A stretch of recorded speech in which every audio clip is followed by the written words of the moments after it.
Welcome to this C3 World Sociology screencast introducing the concepts of global inequalities and development. And can you make sure that you follow the @ParkSociology Twitter feed, and you can search for relevant tweets for this particular topic, World Sociology, by using the hashtag World Sociology. And Twitter's a really useful tool because I can flag up interesting articles, interesting videos that will enrich your experience of this particular topic. So let's get started on the World Sociology topic. And there are two key questions that this particular course seeks to answer.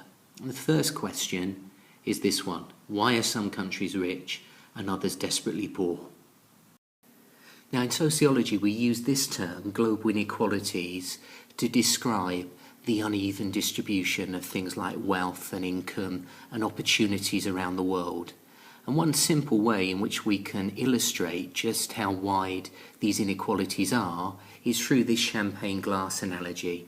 And this is a graphical way of illustrating global inequalities in terms of income. So we can see at the top here that the richest fifth, the richest 20% of the world's population, have close to 83% of the world's income, whereas at the bottom of this diagram we can see that the poorest 20% are getting less than 1.5% of the world's income. And the reason that I think this graphic works as well as it does is in part because it evokes the too delicate feel of a champagne glass in hand, all that wealth at the top resting on so little. And therefore, this particular image, not only does it show us just how unequal the world is, it also suggests that the wealthy are resting on the poor and that the balance is quite precarious.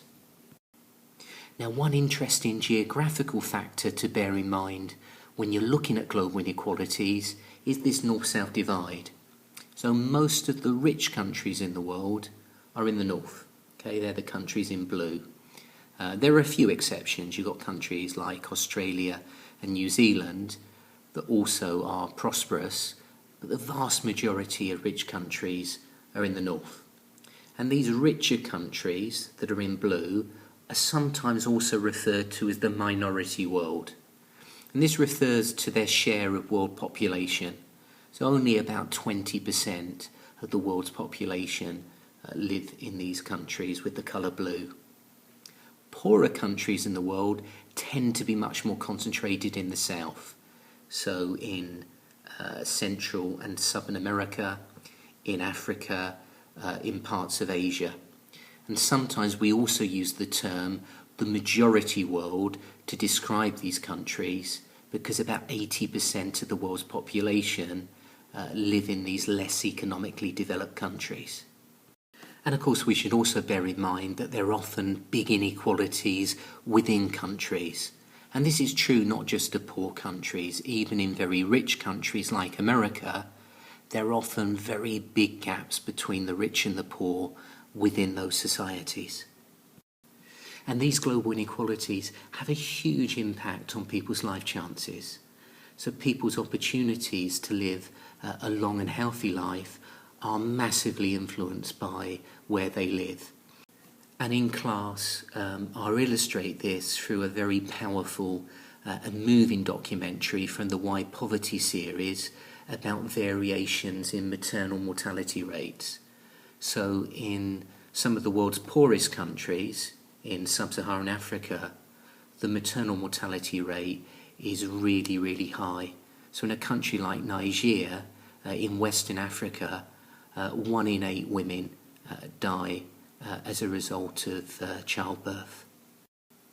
So this issue of global inequalities is one of the core themes of the World Sociology course. The second core theme of the World Sociology course is development.